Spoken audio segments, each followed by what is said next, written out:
নমস্কার বন্ধুরা, আজকে তৈরি করব কোরিয়ান চাউমিন। এর জন্য একটি চাউমিনের প্যাকেট নিয়েছি, সেটি খুলে নেব। তার সঙ্গে কড়াইয়ে জল গরম করতে দিয়েছি, তার মধ্যে যাবে 1 চামচ লবণ।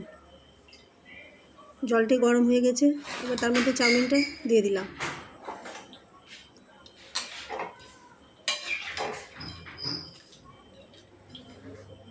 জল গরমের সঙ্গে চাউমিনটা সেদ্ধ হয়ে যাবে। সেদ্ধ চাউমিনটাকে 2 চামচ লঙ্কা গুঁড়ো, 2 চামচ সাদা তেল দিয়ে ম্যারিনেট করে রেখেছি।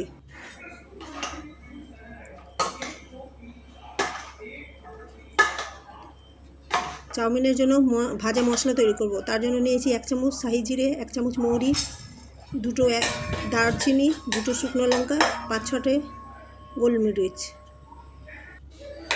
সমস্ত মশলা ভালো করে ভেজে নেব। তারপর সেটিকে মিক্সার গ্রাইন্ডারে গুঁড়ো করে নেব। এইদিকে নিয়েছি মিডিয়াম সাইজের বড় 3টে পেঁয়াজ, 3টে কাঁচা লঙ্কা, 8-10টি রসুন কোয়া। পেঁয়াজগুলো ধীরে ধীরে কুচো কুচো করে কেটে নেব। তার সঙ্গে লঙ্কা, রসুন সব কুচো কুচো করে কেটে নিতে হবে।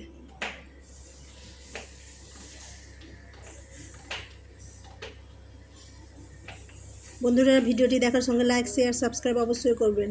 আপনাদের সাবস্ক্রাইব আমাকে নিত্য নতুন রেসিপি আনার অনুপ্রেরণা জাগাবে।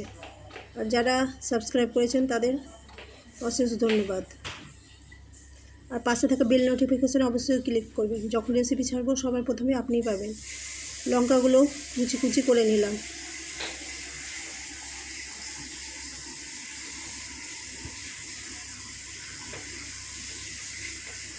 তার সঙ্গে যে রসুন আছে, রসুনও কুচি করে নেব।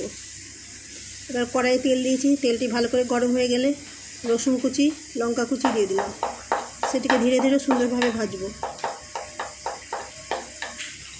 রসুনে ভালো সেন্ট বেরোতে লাগবে, তখন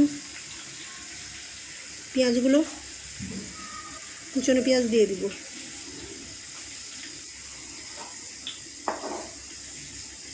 সেটাকেও ভালো করে নেড়ে চুড়ে ভেজে নেব।